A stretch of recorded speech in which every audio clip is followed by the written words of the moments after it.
Hi, this is Kerby Anderson. You know, each day we take on the tough issues and provide a biblical perspective to them. The topics we cover are wide-ranging: apologetics, theology, prophecy, creation and evolution, intelligent design, marriage, family, child-rearing, the millennial generation, trends in society, politics, economics, business, religious liberty, the Constitution, public policy, foreign policy, military policy, tensions in the Middle East, abortion, homosexuality, pornography, sexual ethics, media, technology, history, and America's godly heritage. We talk about anything that affects your faith, your family, or your freedom. So don't go anywhere, because Point of View starts right now.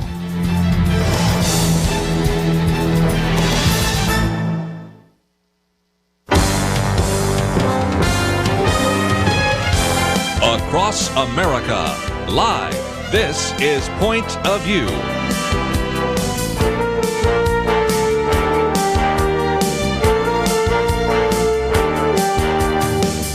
And now, Kerby Anderson. Thank you for joining us for this new year. We're going to be talking about lots of things this week, but in the first hour today, we're going to talk about how we as Christians think about work and the profession that we're in, and certainly you're going to benefit from that conversation, very similar to some we've had in the past from some other authors.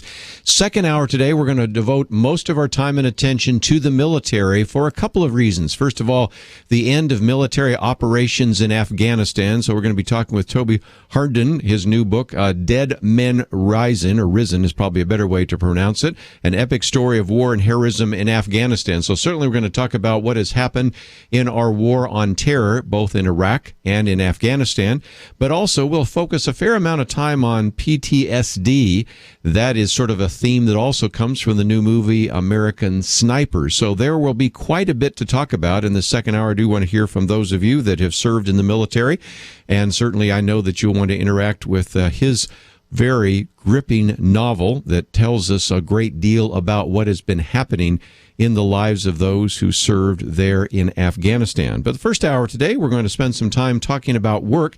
The title of the book that we're going to be talking about, The Spirit of the Craftsman, What Genesis, a Lion, and a Flywheel Say About Work. It is written by Eric Nichols. He has been a technical writer and radio engineer for over 35 years. He was chief engineer for KJNP Radio in North Pole, Alaska, so a shout out to our radio station up there and our listeners there. He was there for more than 20 years and has become the development engineer for the UCLA Plasma Physics Department, which also was the occasion of his first book. And this one is another book that he has written that really is sort of a manifesto of work. It's based on the idea that in the Garden of Eden, Adam and Eve had work to do. Even after the fall, of course, we have work, but even in the new heaven and new earth, we will have work as well. So he says, in some respects, our time here on earth is a dry run for our eternal careers. So, Eric, thank you for joining us today here on Point of View. Well, it's good to be here, and what a great way to start out the new year. It's 31 degrees below zero here in beautiful downtown North Pole, Alaska. It's just so cold up there. How you people endure it, I'll never know.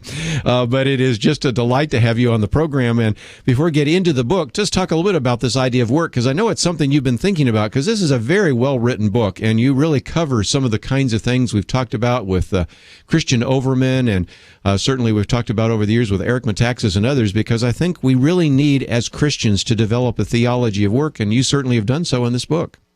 Yeah, well, I think probably it really goes to the Protestant Reformation. I don't think we can overemphasize that. And one of the prime, prime directives of the Protestant Reformation was the priesthood of the believer. And this is all encompassing, not only in religious aspects, that we all have the ability to do what Jesus commanded us to do without having to go through the hierarchy and the priesthoods, but in every sphere of life, we have these priesthoods set up, which is really kind of constricting. And if we really look at even our own Constitution, I'll talk a little bit about Yankee doodling later, but is the fact that we are given incredible capabilities of thinking for ourselves, and most people don't take advantage of it, because thinking for yourself is hard work. And you look at totalitarian governments all over the place, and it's people are more than willing to give up their freedom of conscience and just all the real fun stuff to the government and or whatever we consider our local priesthood. Yes. Well, and in the start of your book here, you really tell a wonderful story. You tell about a Larry and a Frank, and they're both drilling holes, and having worked in a machine shop, I can have great appreciation for, in one sense, the monotony of drilling holes in a machine shop, but on the other hand, the excitement of another individual that saw his vision coming to life. And I think it's a good example that for some people, work can be drudgery, and for others, work can be an expression of their interest, their creativity, and their work before God. Well, absolutely. And, we always look at it as the lesser of two evils. And really, if we look at how man is created, and I bring up the point that the word hand is used 7.5 times as much as the word love. So yes. As we are in these human bodies, for some reason, God chose not to make us disembodied spirits, but He chose to make us working, functional, physical bodies to do stuff. And our only real way of expressing God's kingdom is through the work that we do here, and it's not a salvation by works thing. It's we're saved to do work, not to we don't work to get saved, and it really puts a different perspective on that. Glad you said that. I was going to bring it up, and you did. That is that when you ask people what word is used so often in the Bible, they probably say love, but the word hand is used even more so, and I think there is a sense of craftsmanship. In the Old Testament, for example, very specific directions about how the temple is to be built, appreciation for individuals who were craftsmen.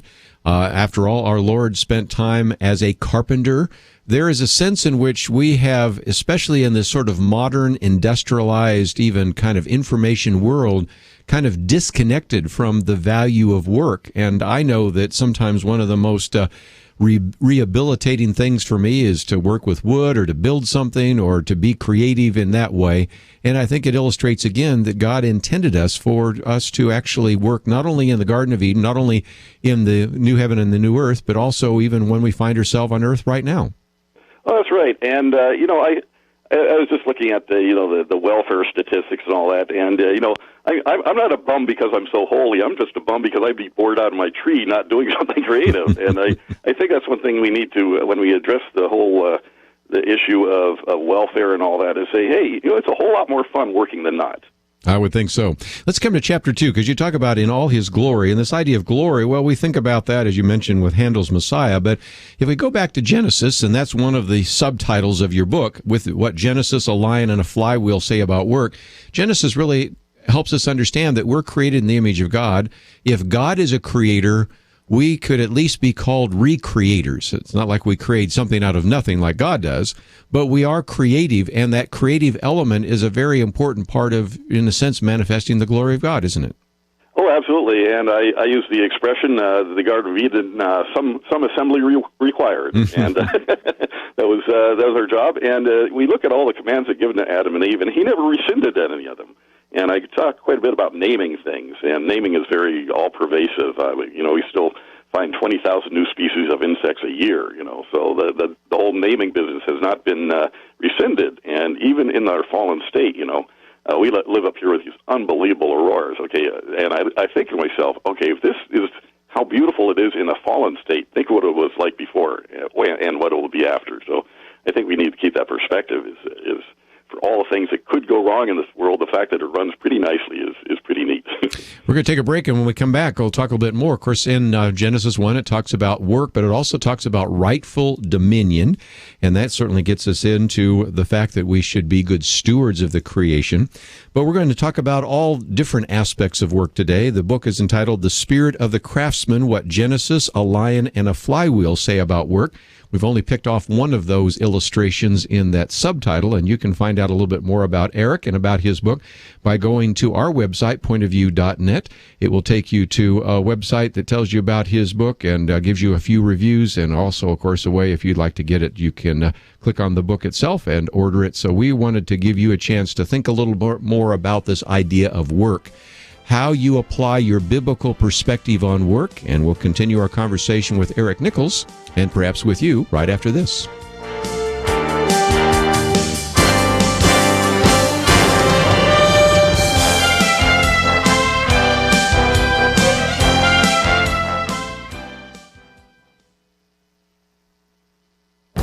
The Point of View Commentary with Kerby Anderson.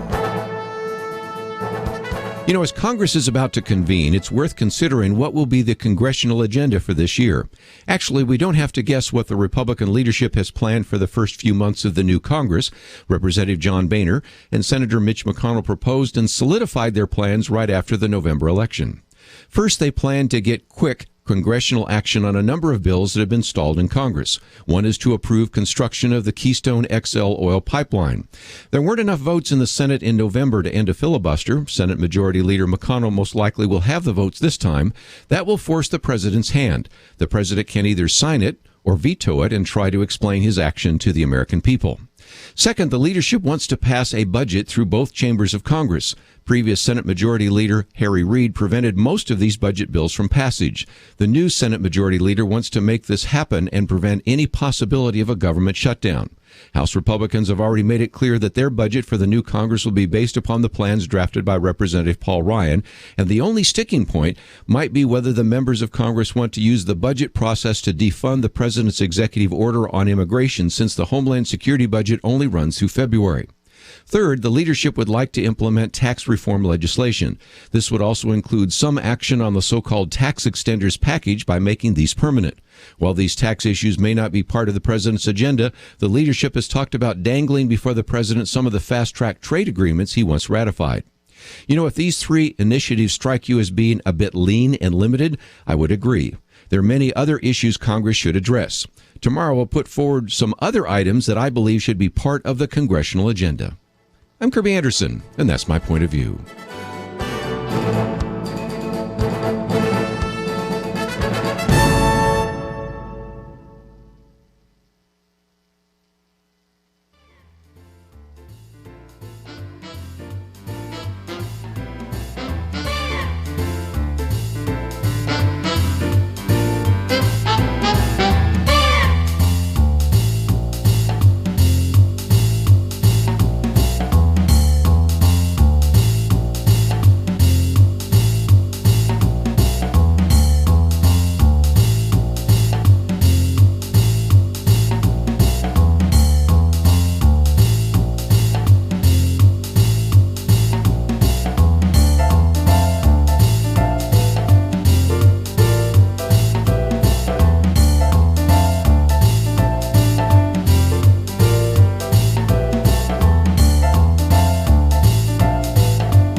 You're listening to Point of View, your listener-supported source for truth. Privileged to have with us today by phone Eric Nichols. And again, if you are familiar with KJNP Radio in North Pole, Alaska, he, of course, was there for about 20 years and, of course, has moved on to work in other venues, but is the author of this book, The Spirit of the Craftsman, What Genesis, a Lion, and a Flywheel Say About Work.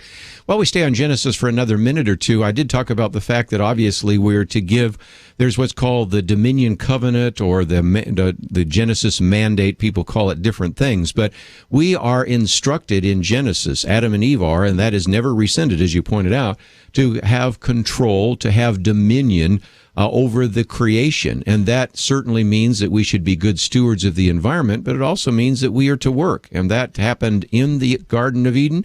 It happens now in the world that we find ourselves in every single day.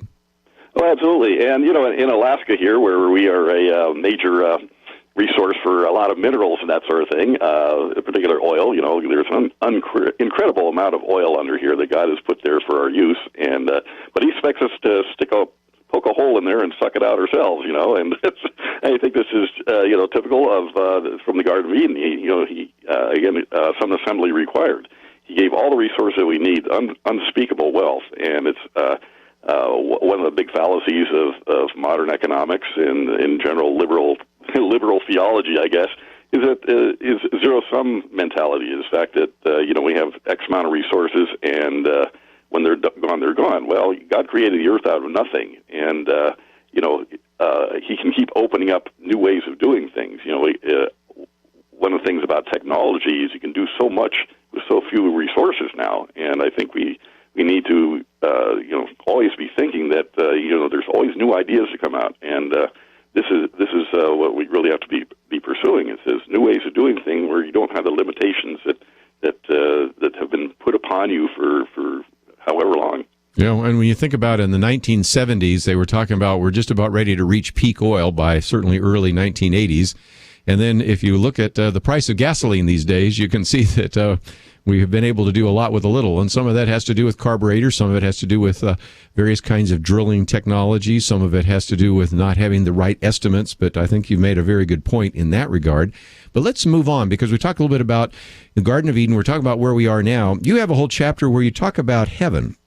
And we have a wrong side, kind of a wrong view of that. I love the fact that you love Fireside cartoons as much as I do, but the Far Side cartoon where the guy's sitting there saying, you know, I wish I'd brought a book along, because for some people, the idea of heaven is, you know, constant worship, boredom, playing a harp, sitting on clouds. But if I really understand the latter chapters of the book of Revelation, it may be the opportunity for the greatest exploration of the universe that we can't even imagine right now in our finite minds. What are your thoughts?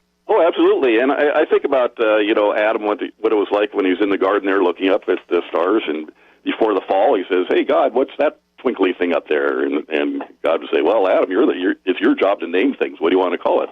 Oh, I'll call it star. Okay, star it is, And so Adam would say to God, well, can you ever take me up there? Well, I think if he had asked him before the fall, God would have honored that request, But, I look at visions of heaven and the mansions, and I think, well, I grew up in Atherton, California, one of the wealthiest suburbs of there. So my idea of mansions is these huge, vast expanses of lawn I had to mow. So that does not have the attraction for me that other things do. So when I put in my specifications for my mansion, I'm going to have a huge basement with a machine shop there, an electronic shop, and a plasma physics lab, and a really big telescope out in the backyard. So I think, we as Christians, we spend very little time putting in our job reservations for eternity, and I think that's something we need to be thinking about. Is what are we going to be doing besides floating around on a cloud playing a harp? And I like harps as much as anybody, but I think we really need to make kind of a mental exercise. Is let's write a resume. What do you want to do in heaven? And I think that's something that's very honoring. Very good. One of the things you talk about is this idea of being a craftsman for just a minute, the brain in your hand. And I thought it would be good to maybe talk about that for just a minute. You talk about the difference between James Clerk Maxwell and Michael Faraday. We need both inventors or dreamers as well as people that can actually do the manual labor necessary. And you point out that really we're in sort of a post-industrial society today where working with your hands is looked down upon. I think we've changed that a little bit by really once again trying to reemphasize trades and telling young people that not everyone needs to go to college, and you can do quite well using your hands and using your creative tactile stimulation that comes through your hands and your neural connections and all of those kinds of things. But talk about that for just a minute, because that's a significant element of what you talk about in terms of how we perceive work from a biblical point of view. Well, absolutely. Well, in Scripture says, put your hand to, or whatever you do mightily, and whatever your hand findeth to do, doeth all thy might. And,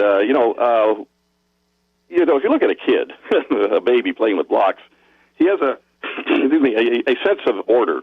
He'll stack up the blocks, and he recognizes that these blocks in a less entropic form, I guess is a good way to say it, has more value than the blocks that are lying in a pile. Now, of course, he builds them up and knocks them down and builds them up and knocks them down, but there's something built right into a hardwire to create order out of chaos. And that's really what all value is. If you look at actually doing work, it's always putting something in a higher state of order. I have ink wells and I have blank paper here, and the value of the ink and the paper is a few cents, but I make orderly little squiggles called words and letters, and because of the order that I put that to, that's what gives it the intrinsic value. And so anything we do, whether it's mining or farming or writing books or creating intellectual works, is we're taking a entropic form of matter and putting it in a higher energy level matter. And this is one thing that I think we've forgotten is how do you measure the value of someone on Wall Street when it's all done in ones and zeros? Where somebody goes to a machine shop and builds a camshaft, he says, well, this camshaft's worth more than the original 70 pounds of iron is made out of. So I think that's something that people that work with their hands a lot understand. Farmers understand the value of a plow, and I think the farther we get removed from the land, the more frustrating it can be for us figuring out what our purpose is. Well, and you think about there's silicon that's in sand, and you can also see that in a chip, but then you see it in a computer, and you can see how it's the same raw material, but in a much more refined order. It gives you the kind of capability that all of us enjoy today. So quite a number of things that we can illustrate there. But just before we take a break, one of the other parts of your subtitle is the Genesis lion and a flywheel. And I thought the flywheel was a good illustration because you point out that if you have a flywheel, then an engine doesn't have to always fire on all cylinders, if you will. In other words, it could fire just on one enough so that the flywheel would keep it going. Well, that's an illustration for the fact that when people join a big company, especially a bureaucracy, after a while, some of their creativity and even some of their accountability for work gets diminished. And just as you can sometimes with a flywheel have an engine not even have to fire on all cylinders and still keep the wheel rolling, so also sometimes in a big corporation, or especially let's talk about a government bureaucracy, some of the creativity that individuals might be able to manifest really gets lost, and after a while, maybe even their reason for working begins to be diminished, right? Oh, absolutely, and I think anybody who's worked for a major company experiences that at some level. Now, I worked for some very good big companies and very bad big companies, but in either case, there are certain things that can only be done on the lean and mean spectrum. And one of my favorite authors is a guy named Paul Graham. He wrote this book called Hackers and Painters. He started out as an art appraiser, then he was one of the writers of the programming language Lisp, and he's now a what's called an angel investor in Silicon Valley. So he gets all these startup guys going there. And he's really kind of one that got me keyed into the lion. And he says lions are beautiful because they have tough lives, and that's kind of it. You know, I think life needs to be hard and tough. You know, because it really brings out creativity if it's a matter of survival, and it's something that we get buffered. A big buffer zone in a typical corporation is. Most of us are not on the edge of disaster most of the time, and I think working without a net and being in this position where you can either succeed incredibly or fail entirely, I think that's really where we need to be living, and it's really exciting. Yeah, kind of spirit of the entrepreneur, and that is the title of the book, Spirit of the Craftsman. We've talked about a little bit, but let's open up the phones. Perhaps you have some thoughts about work and about the work that you are doing or how we approach work from a biblical point of view. We have more to say, and when we come back, we're going to talk about the idea of vision, because after all, Proverbs says that without a vision, the people perish. But we'll also give you a chance to join our conversation if you'd like to do so. 1-800-351-1212. 1-800-351-1212. Eric Nichols with us. We'll be back with him and you right after this. It is amazing what you can learn listening to our leaders today. I mean, who would have known that the Islamic State wasn't Islamic? Seriously, where will you hear the truth with a capital T about Islam? Where will you find a reasoned and faithful response to attacks on the Bible and God's design for human flourishing? Here's one answer. Kerby and the team at Point of View. The difference is that we don't have access to taxpayer dollars and we're not funded by major corporate partners. What we do have is partners like you. Now let me challenge you. Become a Century partner. That's $100 a month, or perhaps $1 a day. $30 a month. We have gifts to thank you depending on the level of your partnership. Learn more online using the partner button at pointofview.net or write Point of View, Box 30, Dallas, Texas 75221, or call us. Say you want to be a partner. 800-227-1444. Will you be the next Century partner? $100 monthly. Pray about it. Or $1 a day. We really need your help. Point of View will continue after this.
are listening to Point of View. The opinions expressed on Point of View do not necessarily reflect the views of the management or staff of this station. And now, here again is Kerby Anderson. Eric Nichols with us today. If you'd like to join our conversation, 1-800-351-1212, talking about his new book, Spirit of the Craftsman. And let's go to KBJS in Texas. Orban, thank you for calling today. Thank you, Kerby, and greetings, Eric. I knew Eric from Alaska when I lived up there. I didn't even know you'd written a book, Eric. So well, Urban, great to hear from you. Yes, sir. And speaking of Craftsman, you know, my dad was a cabinet maker, and he passed that along to me. And when I was up there in the village of Wiseman, Alaska, I used to go out in the woods and pick diamond willow and just make walking canes, and it'd go over real well with the tourists that would come up there. So I'd just like to encourage anybody that's got a Craftsman inclination to follow up on it and use it for the glory of God. But that's what I wanted to do, is greet you, Eric, and thank you and congratulate you on your book. Thank you very much, Kerby. Thank you. You know, that is something to be said. I think some people get into this kind of monotony that they get up, they go to work, they come home, they watch some television, they go to bed, they get up, they go to work, and that's, you know, kind of and they don't add something to their lives. And so when you ask somebody, you know, do you have, you know, a particular ability that God has given you? Do you have a hobby that you have? It's amazing how many people say, no, not really. And yet there is a tremendous amount of self-esteem, encouragement, creativity, even ministry outlet when we recognize that God has given each one of us certain gifts. And today I really wanted to emphasize those people that work with their hands, because we have probably not made it as important as we should have. And I think within the body of Christ, there are some incredible gifts that people have, and they really, as Orban said just a minute ago, need to use those to bring glory to God. Oh, absolutely. And by the way, if you've never seen a piece of diamond willow, it's really amazing stuff. So, anyway, I mentioned that, you know, I was grew up in Silicon Valley back before it was silicon. It was vacuum tubes at the time. And actually, the real thing going at Silicon Valley was Moffett Field in aeronautics. A lot of people don't realize that. That was the real sort of Silicon Valley. And my dad worked for Hiller Helicopters, and I remember as a kid, rather than having baseball gloves and stuff, he used to bring parts of helicopters that had exploded and embedded themselves in the walls of the hangars. And I thought every kid got to see it, but then I realized how pioneering this was. I mean, you know, it was so helicopters were so new that nobody really wanted to dare to fly them at the time. So I really got in the ground floor, but I got a real feel for how things were put together. You know, I got a lot of you know, just firsthand experience on hardware. Well, and that's another point I want to make, and that is parents right now, they might have children, and some of them do very well when they're in a classroom sitting down, and they're visual learners, and they watch what the teacher says, and teachers tend to be kind of visual learners, and you can tell that by their classroom. And then others, they have to sort of listen to it, so they're more audio learners, but there's some that are tactical or kinesthetic learners, and there's some that have some incredible gifts to be able to take something apart and, more importantly, be able to put it back together, to understand what it takes to build something, what it takes maybe to write a computer program, whatever it might be.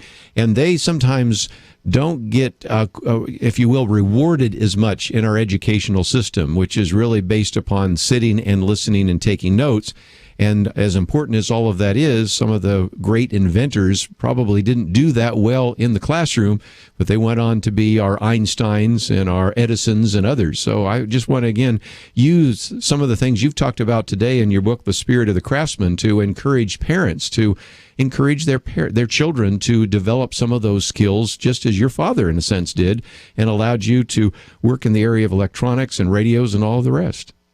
Oh, absolutely. And we know, I was going to mention about in our Constitution, it's Yankee Doodling is actually, I guess, constitutionally mandated, and a lot of people don't mention that. But right near, right up front in Article 8, we're told the concept of patents and copyrights. And we aren't the first society to know what copyrights and patents are. Something that goes back to the Dark Ages. But I think what's really neat is the fact that it's built right into our Constitution. It really is who we are. So recognizing the importance of intellectual property, and this goes back to the whole idea of ownership and ownership of property and free enterprise. It all goes back to that. So when we recognize it, for at least for a limited time, anything that you create in your mind is also your personal property. That is the basis of a great society. Sure. Well, since you mentioned patent, let me go to another phone call, and then we'll get back to your book. Phil, I think you either are getting or have a patent, so tell us a little bit more about what's going on in your life. Hi, my name's Phil, and I'm basically a welder, fabricator. I'm 50 years old and been self-employed designing, building machines all my life, and I came across another inventor who is a chemist. Both of us are non-degreed. We got together. I never did meet him. And it's a great process that has lots of scientific validity from different people. And where my question was is, I've struggled as being the kind of the lone survivor of this patent and multiple patents, Canada and U.S., getting together with the right financing to really see it through in a godly perspective. And we believe it for this earth, we can recycle hydrocarbon-based feedstock 100%, very little energy. Have a big history of it. 11 years I've been messing with it, just still struggling to get it to take off. And my question was, how do we do that? How do I do that? Well, I got a couple of ideas. Number one, I have crossed paths every once in a while with either patent attorneys or people that are venture capitalists. But one idea is, if you will allow me to put you on hold in just a minute, and you will maybe just give us your email address. I don't need any more than that.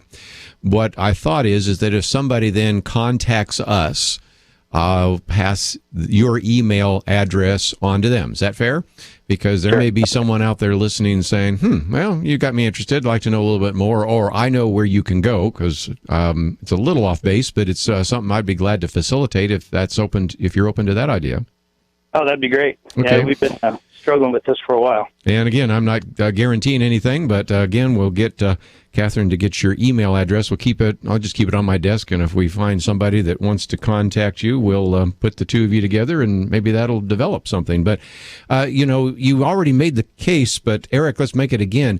Intellectual property, very important. You think of some of the most incredible inventions, and those patents protect individuals so that they can develop those particular technologies. And we have been the beneficiary of incredible technologies in the last about century and a half. And a lot of that is due to the fact that in this country, we allow people to protect what they invent. In other countries, we have not seen an explosion of the entrepreneurial system because anybody could steal your idea from you and you would not have protection. So it illustrates, again, the importance of the rule of law for individuals that are entrepreneurs or inventors. True? That is true. And, I don't want to invoke the name of Ayn Rand too much, but our Atlas Shrugged is absolutely true. And there's a lot of criticism of Ayn Rand because she was an atheist, but there's still some understanding human nature is a large part of making good policy and having good government.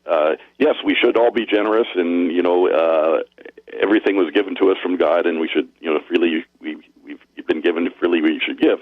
But I think there's also recognizing that people haven't reached that state there. So what system works the best, considering that people are fundamentally driven by greed? And I don't think anybody can deny that. Greed has actually been a very productive thing.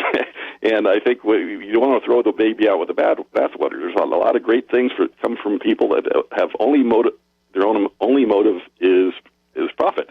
And if we take the profit motive out of that, it may sound good and wonderful and noble, but it doesn't work. And this is one reason that is maybe as good-hearted as some communists are. They're wrong-headed. And I think we need to look at what actually follows the known physical laws that we have. And the rule of law is actually pretty commonsensical. Well, it certainly is. And again, that's not only just the rule of law, because you can see the difference between countries which have some kind of means of redress and rule of law, and see how successful they have been economically compared to those that do not. And of course, you're then talking about a second issue, and that is a system which rewards entrepreneurship, a free market, which allows individuals to pursue their dreams and to benefit economically and even in other ways from their inventions or their hard work, versus those where each is supposed to produce according to their ability, each receives according to their needs. The reality is we have human sinfulness that prevent those communist or commune kind of ideas from working very well. But when we come back, let's get back to this idea of vision. And also, I loved your little piece here about in plain view. You know, we could have invented a radio centuries, even millennia ago, but did not. And there's something about that that is very important as well. But we need to take a break. We've been talking with Eric Nichols. We'll continue to do so. We might take another phone call as we talk about his book, The Spirit of the Craftsman. We'll have more right after this.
Now, back to Point of View, your listener-supported source for truth.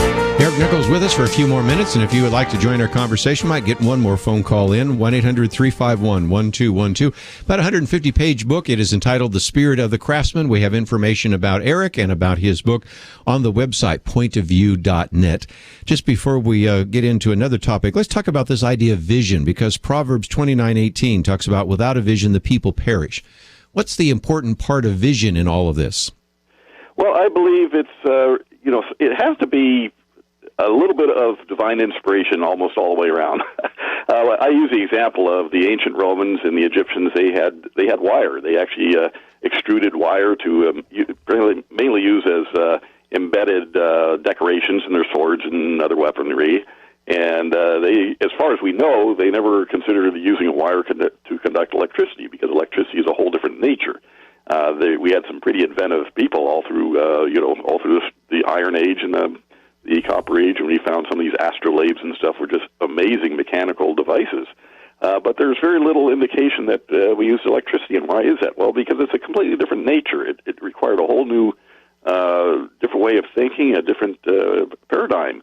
And this goes back to my idea of the zero-sum thinking. If we go back far enough to the mechanical age, anything that would be invented would have to be something mechanical. That was what's caused the head of the patent office pretty much to say that in 1898 that everything that can be invented has been invented. Yes. And because he was thinking in terms of what all invention happened to encompass, which was the mechanical realm.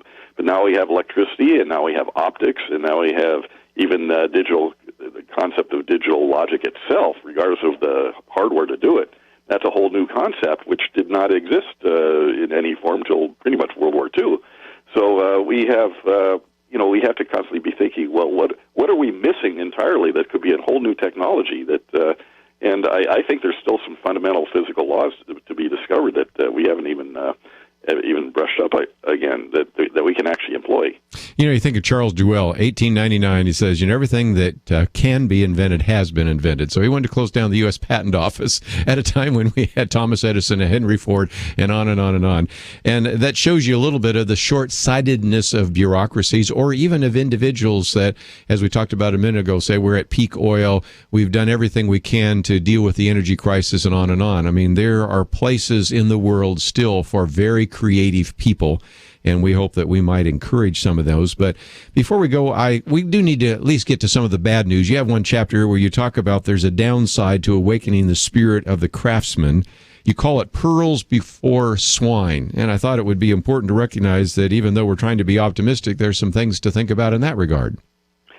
Yeah, well, I think probably, the disciples encountered that when Jesus said, drop your nets, and that was their livelihood. So there's a certain amount of, I guess, inherent irresponsibility, at least associated with the creative mind. I have a real job too, but it's interesting that, somebody would endorse working for the flywheel and consider that the I guess the most sanctified way you could operate with life. And anyone who's really doing anything risky is going to come under fire, whether it's from relatives or the system itself. There's definitely a loaded the house has a loaded deck against the entrepreneur. But you have to realize that's that tells you that you're going somewhere. If you're swimming upstream, it's probably it's a good sign you're on the right track. And on that same topic, I do want to mention address the caller having to do with patents, that sort of thing. Sure, go for it. Is not let the patent itself become a burden. The patent's a tool there, and things are developed so fast with things like 3D printers and other developmental tools that by the time you get a patented anyway, you've probably made all the profit you're going to make and go on to the next project. So we have to think about doing that a little bit differently too, is getting a project manufactured and make your profit and move on. And there's some new rules in the patent system. It was called first to file, which used to be first to invent, which can really speed up the process here. So there have been some major changes just in the last year and right on the horizon that's going to make patenting quite a bit different. And in many cases, I would suggest not even worrying about the patent. Do what you're going to do and worry about that later.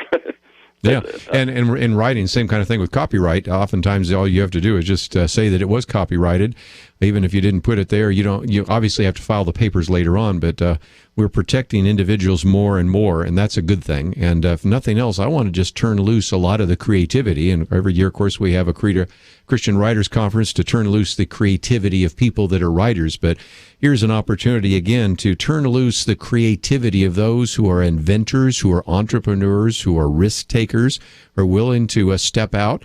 And just as Jesus told Peter to get out of the boat, get out there on the water, I mean, there's a sense in which that's a pretty risky proposition, but that's what I think you're talking about here in terms of the spirit of the craftsman. But just before I go, let's talk about how some people could use this book, because I think this would be a very helpful book for individuals that are really thinking about how they might use their gifts in a way to glorify God and also support their family. So what did you intend people to do with this book? Well, there's a lot of aspects to it, but I think I introduced that at the beginning on finding letting your hand find what you need to do. And that requires kind of shutting off all the influence from all the good advisors we have around us. I give the example of David when he goes out to slay Goliath, and he got a lot of advice from people. Yes. But Saul tried to put on this coat of armor, which was not suited to David. And he says, I can't do any work with this, So he threw his armor off and used what he knew and slew some giants. So the system wants to put on their armor, and there's a lot into this. I wrote quite a bit about this, but basically when David was given the mantle of Saul, that meant that anything that David accomplished credit would go back to Saul. Right. And David I don't know how astute he was to recognize it, but he says, I'm going to do this under the Lord's power. And I think it's just is pretty simple in that regard. Is say, just shut off all the voices that may or may not be good advice, and go with what God's given you. And I love what you say there. The spirit of Saul lives on, so be forewarned. So again, that's a great chapter in there as well. Almost out of time, but if people want to contact you, we have a link so that people can find out a little bit more about the book and about you. And I hope that they will take the time to contact you. And it was just great that you took the time to write this book and to join us today here on Point of View. Well, appreciate the time, and you have a great program, and I've been listening to it since Marlon Maddox was doing it. Yeah, it goes back a few years. And for anybody that just joined us, you started out by telling us what the temperature there in Alaska is. One more time.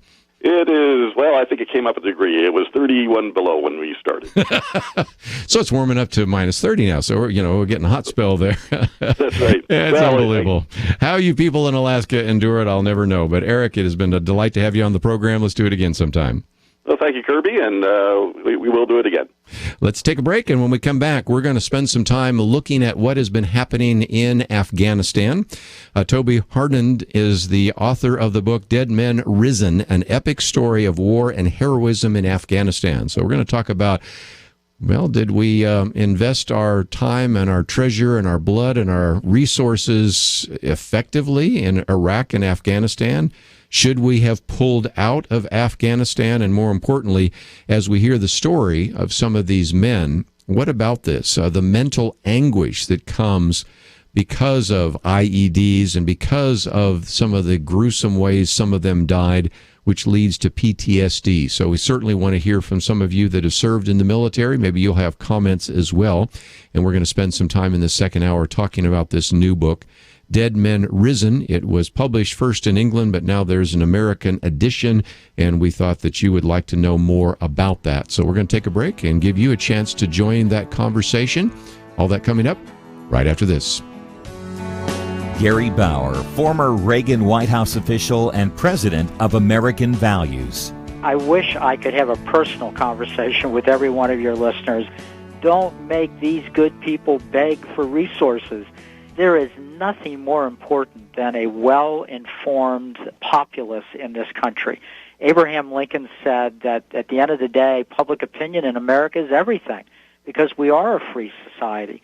Point of view that can't get government grants, isn't going to get any subsidies the way National Public Radio does or some of the other outlets that are so liberal and, quite frankly, in my view, just downright biased. But outlets like Point of View have got to depend on just average, regular, hardworking, Bible-believing Americans to provide them a little bit of that help, financial help and prayer help, so that you all can keep going and do the incredible service that you do for this great cause. Join the cause. Give online at pointofview.net.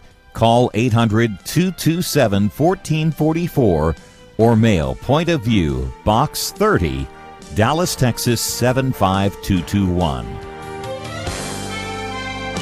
Point of View will continue after this.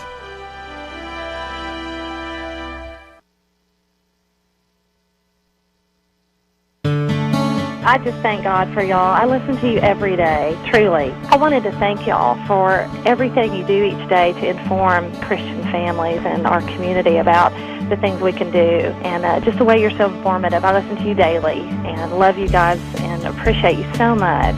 God bless you, Kerby, for keeping this show so on track and for the decades of wonderful help to this nation that Point of View has been.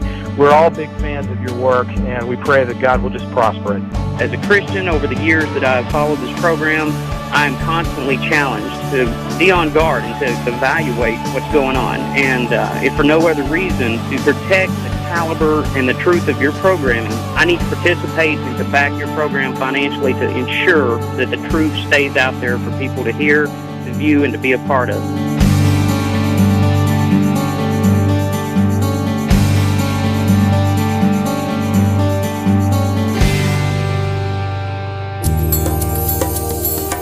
This is Point of View Radio.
Hi, this is Kerby Anderson. You know, each day we take on the tough issues and provide a biblical perspective to them. The topics we cover are wide-ranging: apologetics, theology, prophecy, creation and evolution, intelligent design, marriage, family, child-rearing, the millennial generation, trends in society, politics, economics, business, religious liberty, the Constitution, public policy, foreign policy, military policy, tensions in the Middle East, abortion, homosexuality, pornography, sexual ethics, media, technology, history, and America's godly heritage. We talk about anything that affects your faith, your family, or your freedom. So don't go anywhere, because Point of View continues right now.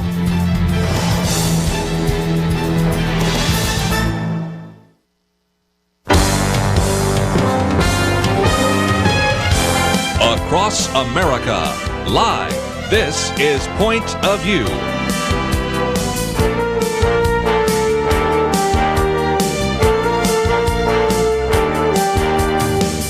And now, Kerby Anderson. Second hour, if you'd like to join me, 1-800-351-1212. We'll do our best to connect up with Toby Harnden. His new book, Dead Men Risen. It is one that has actually come out in England and now in a new version coming out here to the United States. So just a great opportunity to learn a little bit more about a very important issue. And we wanted to talk about this for a couple of reasons. First of all, of course, we have been winding down the military actions in Afghanistan. Also, we're going to spend some time talking about PTSD, and if you've seen the film or even some of the clips and trailer for American Sniper, you're well aware of that as well. So this is a book that I think you're going to really benefit from, and as I've said before, I'd like to hear from some of you that have served in the military. Toby Harnden is the Washington Bureau Chief for the Sunday Times of London. He has both a British and American citizenship and has reported from across the world in his 20-year career in journalism. This book, Dead Men Risen, An Epic Story of War and Heroism in Afghanistan, was written up and was the winner of the Orwell Prize, which is Britain's most prestigious award for political writing. We now have an American edition of that, which is available. We have information about it on our website. I think you're going to benefit quite a bit from this conversation today. So, Toby, thank you for joining us today here on Point of View. Thanks. Good to be with you. I guess, first of all, let's just talk about where all of this took place. It's in the Helmand province, and for people that maybe want to understand some of that, think of Afghanistan kind of in your mind. Think of where Kabul is, kind of southwest, kind of the southern part which connects up to Pakistan, and there's where you had a chance to follow some of the Welsh Guards. And tell us a little bit more about how you came to report on this. Yeah, sure. Southern Afghanistan, sort of the Pashtun heartland, due west of Kandahar, which is the sort of birthplace of the Taliban. And the reason I came to write about it was, I visited Helmand in 2006, just before the British arrived. And I had a strong sense there. In fact, there were American contractors there and a small number of American troops and an advance party of British forces who were kind of telling me that this wasn't going to be any kind of cakewalk, that there was going to be a fight there. And I remember going to the British cemetery in Kabul, which had gravestones from the First, Second, and Third Afghan wars fought by the British. And I remember kind of reflecting on the sort of the memorial tablets there and thinking, there were going to be British soldiers on these tablets before too long. And it turned out there are now, I think, more than 350 names there. But the thing that triggered the book for me and that triggered me going out there to be with the Welsh Guards in the sort of summer of 2009 was a friend of mine who was an British Army intelligence officer who I got to know well in Northern Ireland in the mid to late 1990s, called Rupert Thornellow. He was the commanding officer of the Welsh Guards, and I actually remember where I was. I was in Dubuque, Iowa, in early July 2009, and I logged onto my laptop, and I received the terrible news that Rupert had been killed in action. Lieutenant Colonel, battalion commander of the Welsh Guards, and a friend of mine, and couldn't believe it. He was the first British battalion commander to be killed in action since the Falklands War in 1982. And I was already aware that it had a platoon commander killed and a company commander killed, and to have those three officers at those three levels of leadership killed in the same battalion, that was the first time that had happened to the British since the Korean War, in the 1950s. So, I was aware that this was a real bloody fight out there, and I just, felt that I needed to get out there and find out what was going on. And so, a few weeks later, I was out there on the ground with the troops, in a hell of a fight against the Taliban. Well, and again, you've got pictures in here as well, so it's always so sad to see a story, for example, of Rupert Thorneloe and then find out he's dead, or to see pictures of Dane Elson and Dan Collins and find out that they're no longer alive. So it brings home in such a powerful way what these individuals went through. But since you mentioned 2009, a lot of that was what you describe as a military operation known as Operation Panther's Claw. And it seems to me, and again, I have looked at every page in your book, and I've tried to read sections of it, but I might have missed some things. There's certainly a couple of themes that come from your book, and one of those is whether it was the British or the Americans, we sent them in to do a job, but we didn't give them all of the background, the equipment, the support necessary, and the protection, even in the vehicles, for them to accomplish the job. Would you agree with that? That's absolutely right. I mean, you've hit on one of the sort of the key aspects of the book, and this wasn't something that I was expecting. I mean, I didn't know. I mean, like a lot of people sort of in the United States, you hear of deaths. You read them in the newspaper and hear them on TV, and I just wanted to find out what was going on. And what I did find was, this was the summer when the U.S. Marine Corps arrived. They arrived, in a way, the British were holding the line for the cavalry to arrive in the form of the U.S. Marine Corps. But the British were certainly under-equipped and undermanned. I mean, there weren't enough troops, and they didn't have the right equipment to do the job. And Operation Panther's Claw, which is where Rupert Thorneloe was killed, he was killed by an IED that blew up the Viking tracked vehicle he was traveling in. I mean, Rupert's death is so tragic, and I wince every time I think about it, because just one single thing had changed. He'd be with us today, and he was a superb officer, and was talked about as almost certainly going to become a general. But his death sort of encapsulated what was going on in Helmand at that time. So Operation Panther's Claw was one of these big sort of sweeping operations with a sort of great fanfare that the British did every 6 months, because there were 6-month tours. Each brigade was in for 6 months, a very short amount of time to get to know a country like that and fight a sort of counterinsurgency war. And every sort of 6 months there would be a sort of a big sweeping operation where the British would kill lots of Taliban, declare victory, the brigadier would get a medal, and the brigade would go home and be replaced. And Rupert was quite sort of cynical about this. I mean, he questioned the value of Panther's Claw. And in fact, he got the plan changed. He said that the area that he was told to clear, that we haven't got the resources to clear it and then hold it. So if you clear it and you don't hold it, then the Taliban just come in behind you. And that is, in fact, what happened after Panther's Claw, after Rupert's death. Sure. The other thing is that Rupert's men, they were up against low metal content improvised explosive devices, IEDs, which meant that these were IEDs with graphite and plastic components. But the equipment they had to search for them were metal detectors. Yes. So you had troops, walk this lonely walk of scanning the ground with a metal detector, looking for IEDs that may well not have had metal in them, and then occasionally, a soldier would step on one and be blown to pieces, and his comrades will be kind of crossing the same ground to sort of, retrieve pieces of them from the trees, and it was horrendous. And to sort of help his men cope with the fear of that, and as a sort of a statement of leadership, Rupert would actually sometimes do that metal detecting himself. And that's the reason why he was in the front vehicle of that convoy on July the 1st, 2009. That's the reason why he was killed. I'll be right back.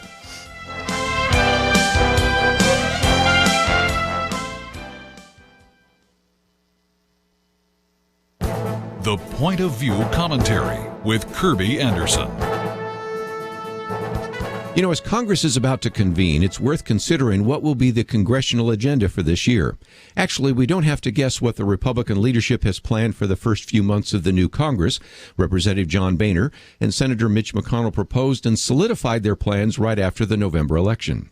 First, they plan to get quick congressional action on a number of bills that have been stalled in Congress. One is to approve construction of the Keystone XL oil pipeline.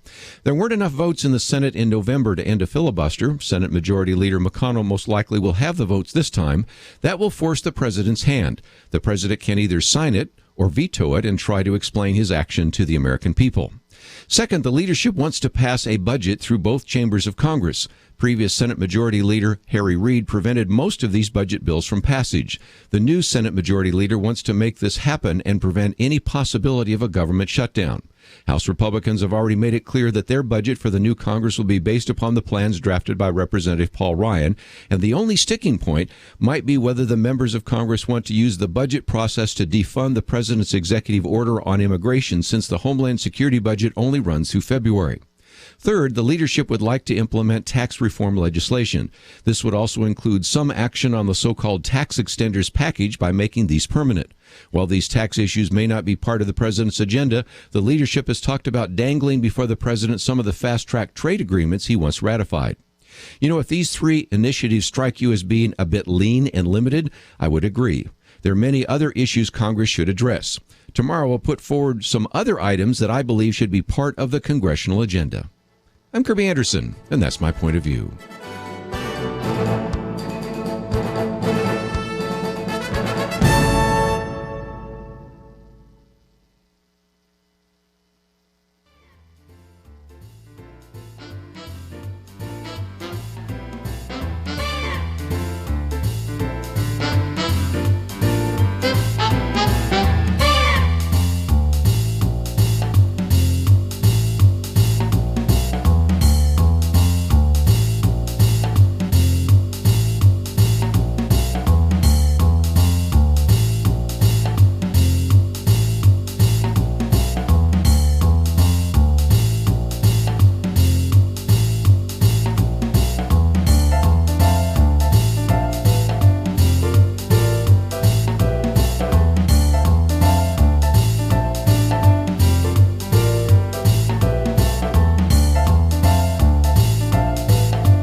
You're listening to Point of View, your listener-supported source for truth. We have with us today Toby Harnden, and his book is entitled Dead Men Rising or Risen, an epic story of war and heroism in Afghanistan. And Toby, you were just talking about, before we went to one of our mandatory breaks, the Chapter 10, you talk about the low metal content, because in these IEDs, if they don't have a lot of metal, using a metal detector to find an explosive device is kind of futile. And it just illustrates again how sometimes we sent these young men and women into battle without the resources necessary for them to even keep themselves alive, much less fight the enemy. That's right. And I mean, some of these, one phenomenon that I hadn't come across before, we've all heard about PTSD, and in fact, towards the end of the book, PTSD, certainly does become a factor, because I follow these troops not only when they're out there, but when they return. But a phenomenon I hadn't come across before was battle shock, and that's when you get soldiers who have spent a long time being exposed to danger, a long time in action, often, and it's almost like a physical kind of response that you just can't take anymore. And some of these soldiers were vomiting, weeping, and sometimes just sort of curling up in the fetal position before going out on patrols, and often. The thing that was so frightening to them was these IEDs, searching for these no metal content IEDs using metal detectors.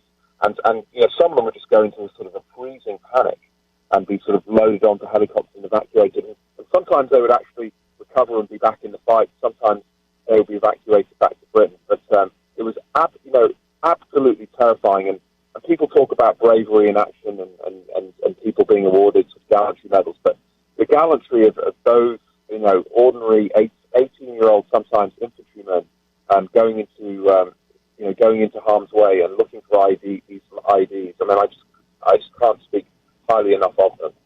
Again, if anybody has maybe watched the movie The Hurt Locker, that gives you a little bit of a sense of what it's like and how devastating that could be on the mindset of individuals. But you really explained that both IEDs and some of the tactics of the Taliban were having a devastating psychological impact on not only the Welsh Guards, but later, of course, the American troops. Can you explain how that took place? Yeah, absolutely. I mean, in the particular case of the Welsh Guards, these troops saw some incredible leaders, die before their eyes. Rupert Thornlow, the battalion commander, and then they had a company commander, Major Sean Birchall, and Lieutenant Mark Everson, who was a platoon commander. And for the young soldiers, I think this was just something almost incomprehensible. And the other big factor was that, I remember one of the young guardsmen describing the Taliban as like ghosts. I mean, they couldn't see them, and or when they could see them, they were just merging into the population. So they just put down their AK-47, and they were just an ordinary Afghan villager. And they were using the terrain. It's called the Green Zone, which is very lush, fertile land. In fact, ironically enough, which was created by American USAID aid projects from the 1950s onwards, and they were using this terrain to incredible advantage.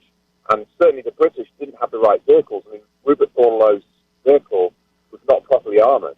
Right, that was the other point I wanted to get to, yeah.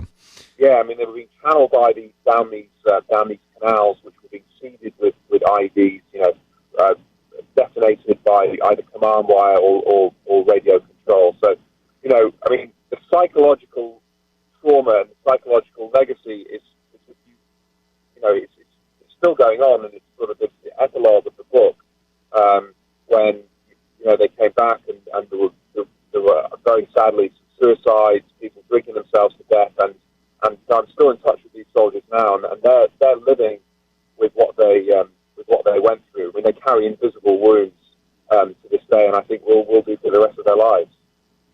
Wow. Let's, if we can, for just a minute, maybe talk about the equipment that they had. Of course, some of them took off their body armor once they almost become mad in the midst of some of that. But when they were fully clothed, when they were traveling around in various vehicles, still there wasn't enough protection from those IEDs, was there? That's right. So, Major Sean Birchall, who was the company commander who was killed in June 2009, I mean, he was blown up by an IED, which was probably low metal content because the road had already been searched, using metal detectors, and he was traveling in what was really a kind of a recon vehicle, or like a kind of long-range desert reconnaissance vehicle, which had virtually no protection. He was, he was sitting in the left-hand seat, and he was catapulted out of it, high into the air, and his legs were blown off, and he landed in an irrigation canal and was dragged out, and then very sadly bled to death, on the banks. Rupert Thornlow was in a Viking amphibious sort of tracked vehicle, which was fantastic for all crossing fields and sort of off road. But that's not what it was being used for out in Helmand. It was channeled down these sort of narrow canal side roads, and it wasn't properly armoured. I mean, the British had improvised, so it was a two-cab vehicle, and the front cab where the driver was had a big piece of armour kind of attached to the bottom to protect itself against IEDs. But the Taliban had realised this was being done, and they realised that the rear cab, which was where Rupert was travelling, and he was on top cover, manning a gun, looking, scanning the horizon. The Taliban had realised that wasn't protected, and so they were clever. They offset the charge so that the front of the vehicle would set the ID off, but a wire was attached to the actual ID itself, so that it would blow up beneath the rear cab of the vehicle, and that's what killed him. So, really, really, really tragic. And it has to be said, many of these deaths were avoidable. Yes, they were. We've talked about how with the right kind of plating in the right places, but as you said, you had an enemy that was smart enough to figure out where the vulnerabilities were.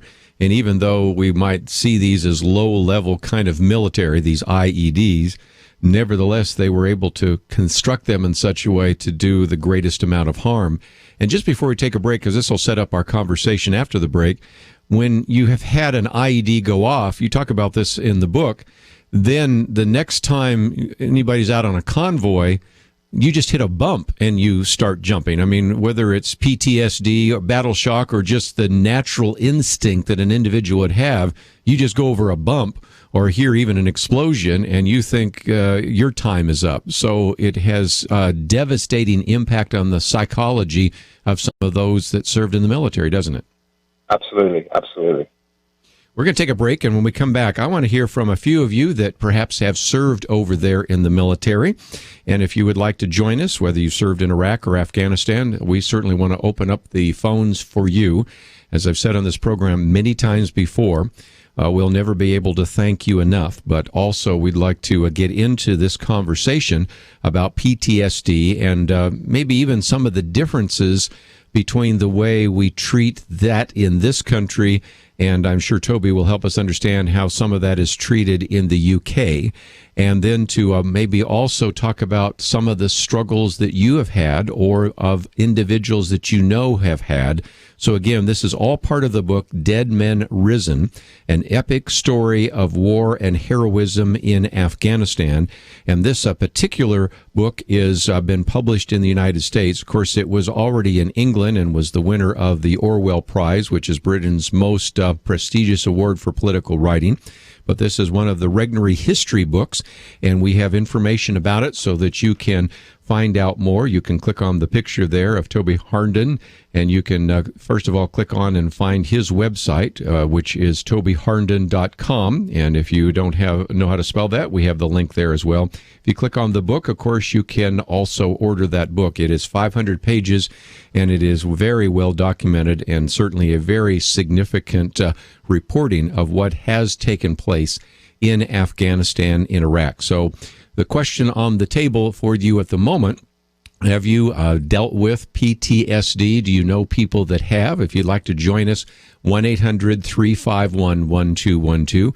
Do you think that we have deployed troops without giving them significant amount of equipment and support? We'd love to get your comments as well. 1-800-351-1212. And we'll come back and give you a chance to join the conversation today. And we'll spend some time talking about the fact that now we are withdrawing troops from Afghanistan and what that might do to invite future terrorist actions or perhaps even the Taliban. And, of course, get your comments as well. 1-800-351-1212. We'll continue our conversation about the book, Dead Men Risen, right after this. You go to a drive-thru today, and what do you have there? A dollar menu. And what do you get for that dollar? Well, in most cases, probably better not to think about it too much. But I want to encourage you, think about adding something to your dollar menu. Point of View Radio.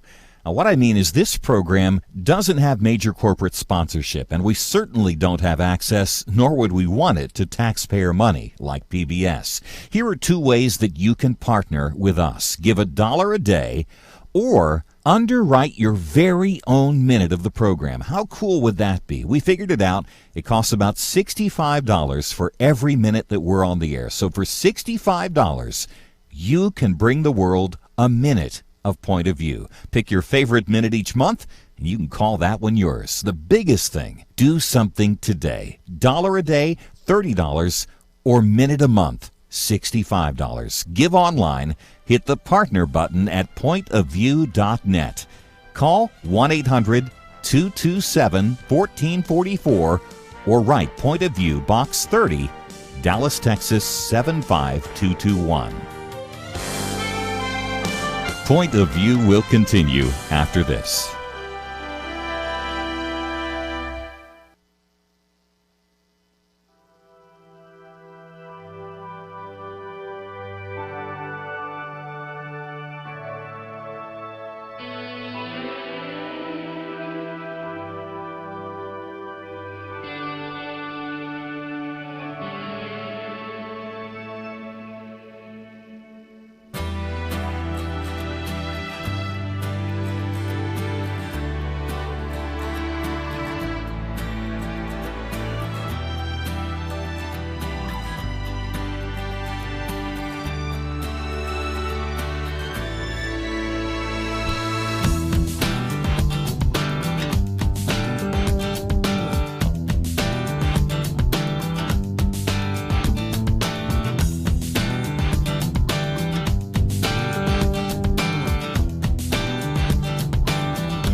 You are listening to Point of View. The opinions expressed on Point of View do not necessarily reflect the views of the management or staff of this station. And now, here again, is Kerby Anderson. If you'd like to join our conversation, 1-800-351-1212. The book is entitled Dead Men Risen, an epic story of war and heroism in Afghanistan. If you've served in the military, we'd love to hear from you. 1-800-351-1212. Perhaps you have been dealing with PTSD, post-traumatic stress disorder. Perhaps you know some that have, and we want to spend some time focusing on that issue. Before we do, though, I thought, Toby, let's come back to something you address in Chapter 17. You mentioned it before, this idea of battle shock. That was kind of new for me as well, and it was good to hear that it was for you, because we sort of think that you're in the heat of battle, you don't even have time to react, and then it's when you get back stateside, in our case, or when you get back to the UK or Wales or wherever you might end up, that then you're haunted by what happened on the battlefield. But in that chapter, you really talk about how it is so debilitating. Explain what indeed this is and maybe how it differs from PTSD. Yeah, they are two different things, and I think they can be connected. For instance, there's a guy in the book called Garsman Caswell who certainly experienced very severe battle shock, where he ripped his helmet off, threw his weapon down, and just kind of walked off his post into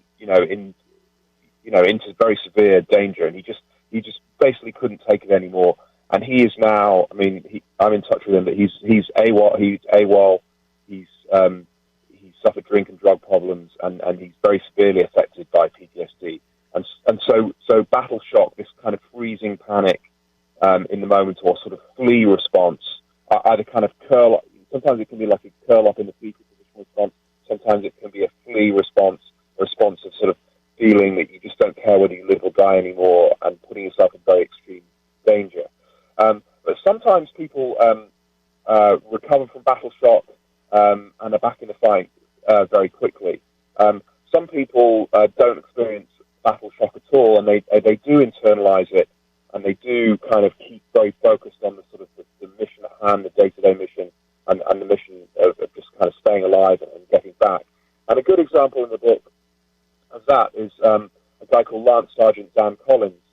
And Dan was a real hero out there. I mean, he was shot in the back in his body armor, huge bruise, sort of knocked off his feet.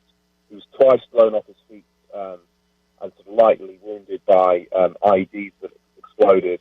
And I mean, he never flinched, and he seemed the strongest of the strong out there. But when he came back, at first he was almost sort of euphoric, and I remember meeting him and thinking, almost being jealous of him, thinking, wow, you've performed superbly. You're going to be, this was your moment. This is something that you're going to sort of carry with you as something sort of positive throughout your life.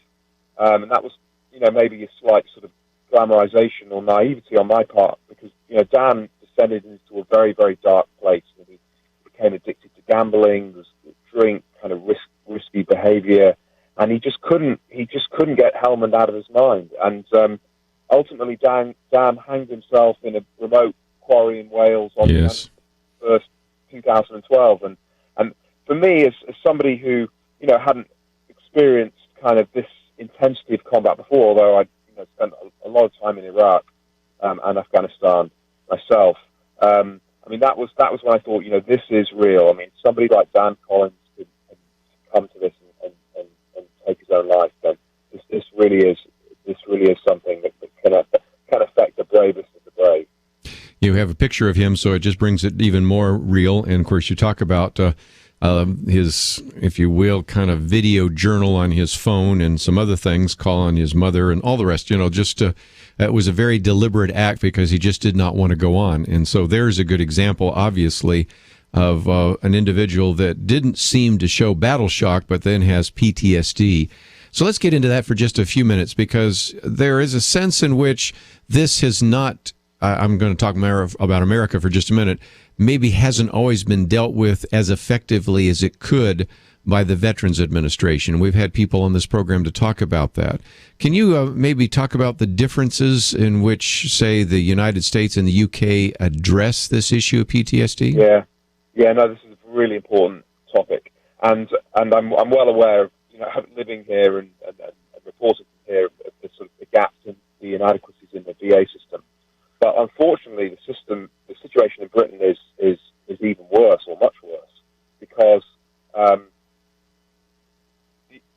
United States as a country, sort of post-Vietnam, anyway, to recognize PTSD, called different things. You know, in the First World War, it's called battle shock, or shell shock, rather. Shell shock, yeah. But the United States as a country recognizes it. Britain has been much, much slower to recognize it. And in fact, I mean, the attitude of the Ministry of Defense, you know, the Pentagon equivalent of Britain, is that this is an American problem, that the British, the figures are lower than the civilian population, and that it just isn't really an issue. And so it's sort of brushed under the carpet. And people like Dan Collins, who was still serving, you know, received very, very patchy and inadequate treatment. And he had a sort of 6 or 8 hour round trip sometimes to go for his sessions with a psychiatric nurse. The nurses kept on changing, so he had to keep on sort of reliving the trauma. And he really felt abandoned, even though he was a serving soldier.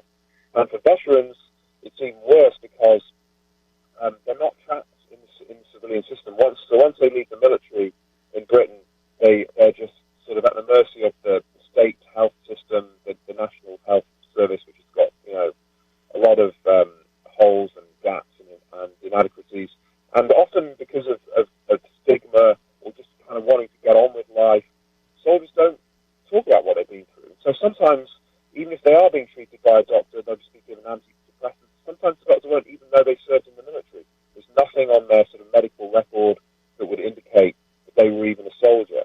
And so, you know, a lot of these guys, they've lost their support system that they had in the military, their comrades, the military system and network that they had, and they're just left to fend for themselves. And we don't actually even know how many of them are homeless, or how many of them have died, or how many of them have taken their own lives, because they're not tracked. So, I mean, how can you deal with a problem when you're not even prepared to address it and kind of gauge the scale of the problem? So it's a really bad situation in Britain.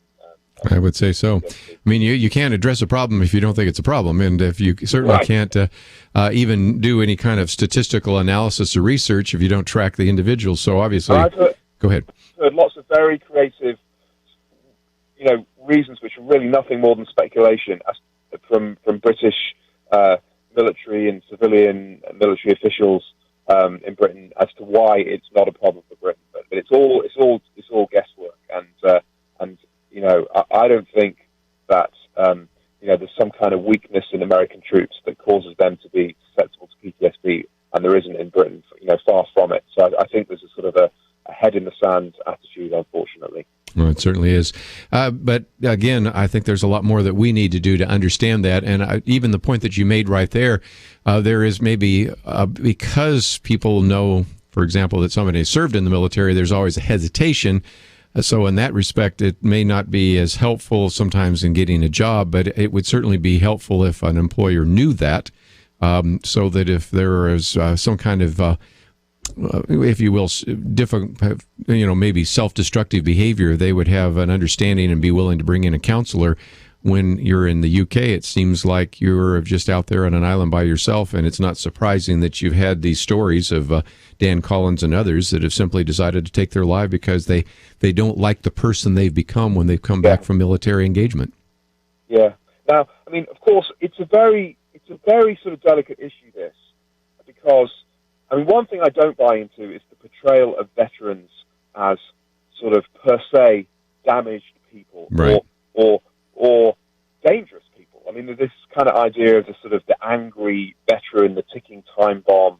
I mean, that is very, very rare, and soldiers' lives are changed by being in combat and changed by their service, but often and in many respects for the better. I mean, they're wonderful people with incredible talent.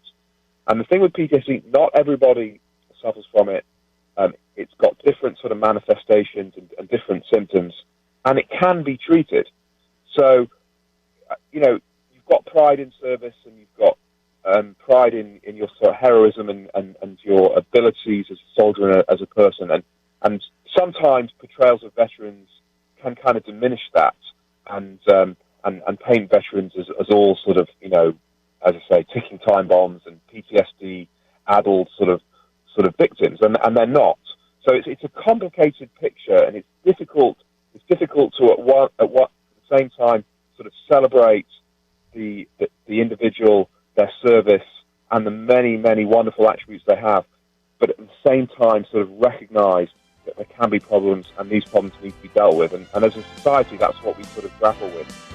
We'll take a break and continue our conversation right after these important messages.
Now, back to Point of View, your listener-supported source for truth. Back for a few more minutes, Toby Harnden with us as we talk about his book, Dead Men Risen, an epic story of war and heroism in Afghanistan. Just before I let you go, I thought we might talk about what happens now with the troop withdrawals from Iraq and Afghanistan.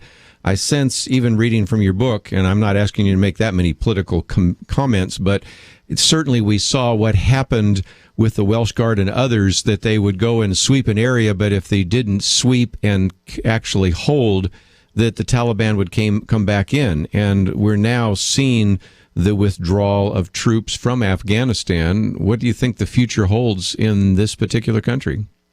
Yeah, I mean, absolutely. I mean, this is something that is very, very kind of relevant. And I mean, particularly with in the light of what happened in Iraq. And, you know, I spent a lot of time in Iraq with British and mainly actually American troops. And this time, 10 years ago, I just sort of returned from Fallujah after the Battle of Fallujah. And, you know, Fallujah is now in the hands of ISIS, as is Mosul and Ramadi and all these kind of iconic places where so much American blood was spilled. And Helmand now, U.S. Marines and the British forces have left Helmand, and all the indications are that it will fall into Taliban hands. And is in the process of doing so now. The wire at Camp Bastion has been breached. An outpost very close to the district centre of Sangin province, which Welsh Guards were there in 2009, and many U.S. Marines lost lives and limbs there. And that outpost was taken by the Taliban. And, speaking to a sort of intelligence officer, American intelligence officer the other day, who spent a lot of time in Afghanistan, he said, Helmand is falling as we speak. Kandahar will go, and really we're looking at hanging on to Kabul and Jalalabad. And the tragedy of that is not just the lives of so many brave men and women from Britain and the United States over the more than a decade, but the reason we went in there after 9/11 was to topple the Taliban regime, which had created a sort of ungoverned environment, if you like, space, in which Al-Qaeda was able to launch attacks against the West.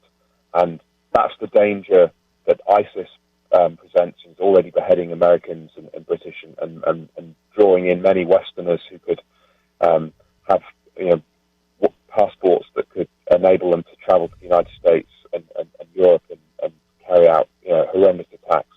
And the danger is that with only 10,000 or so NATO troops left in Afghanistan, which is almost kind of like a protection force, rather than any kind of offensive force or sort of anti-terrorist or insurgent force.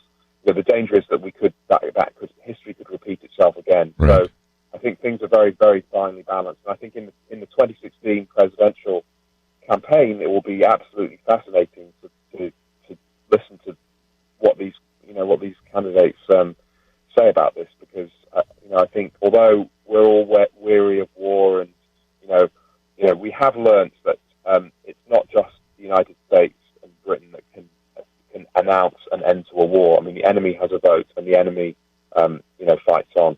Certainly.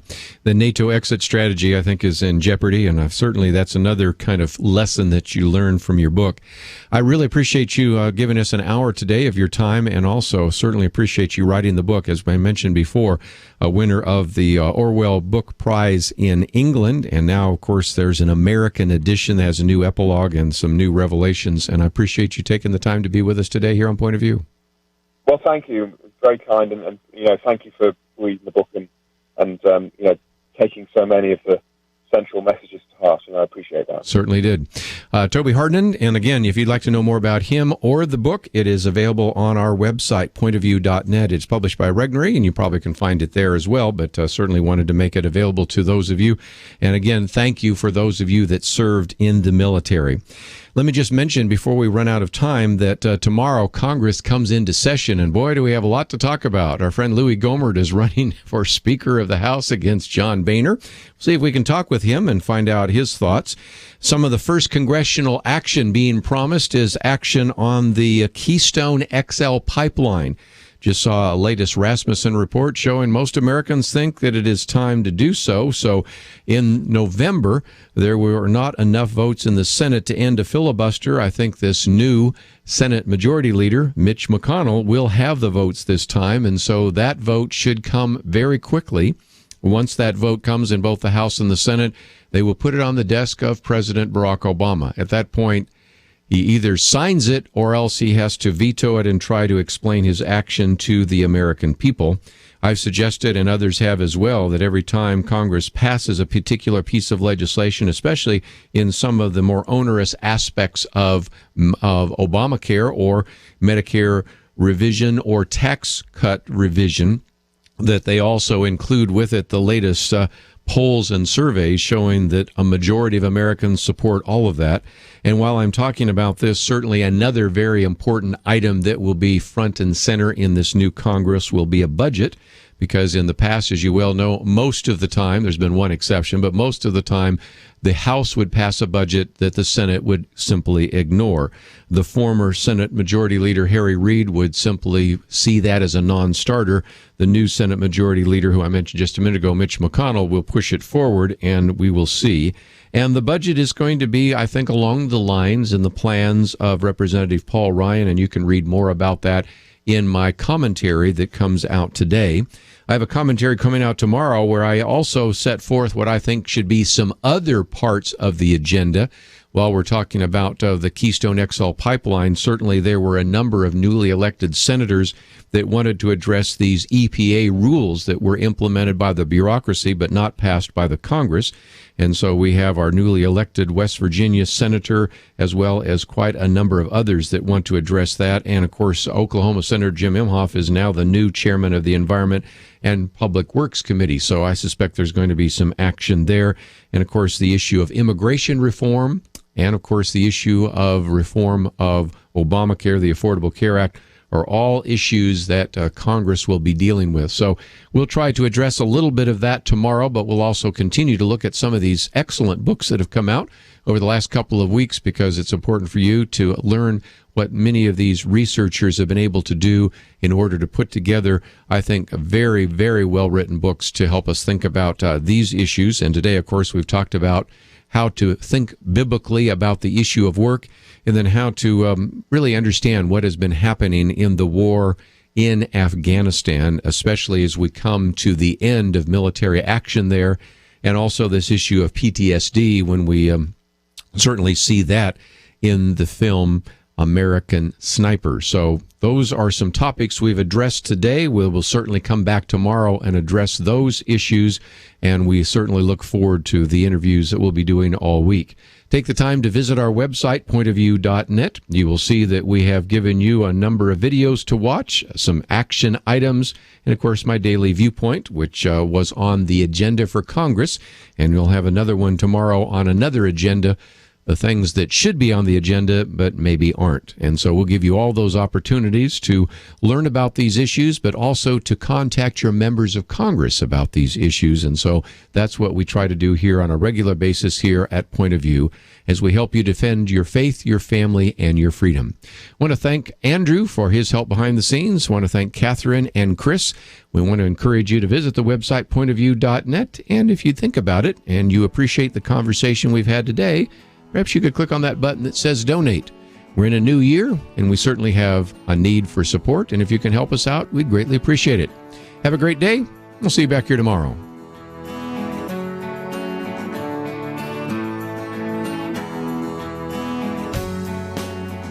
Each one of us has so much to be thankful for. And here at Point of View, we're thankful that we can serve and support you. I don't think I could do what I do without Point of View on a daily basis. I just can't even begin to tell you how much that this ministry has meant to me, especially now being a father. The values and things that I hear on Point of View and how you shaped my worldview and made me passionate. Point of View is a very unique ministry and gives us a Christian perspective. Thank you very much for what you guys do. Believe me, it's a needed thing, and I just hope everybody certainly would get on the bandwagon with you. I can't see a better way to invest in our future than to support Point of View. We are so very thankful for you. Can we count you as a thankful listener? Please show your gratitude. Give $30 a month or give $100. Give online at pointofview.net. Pointofview.net. Call 800-227-1444 or mail to Point of View, Box 30, Dallas, Texas 75221. Point of View is produced by Point of View Ministries.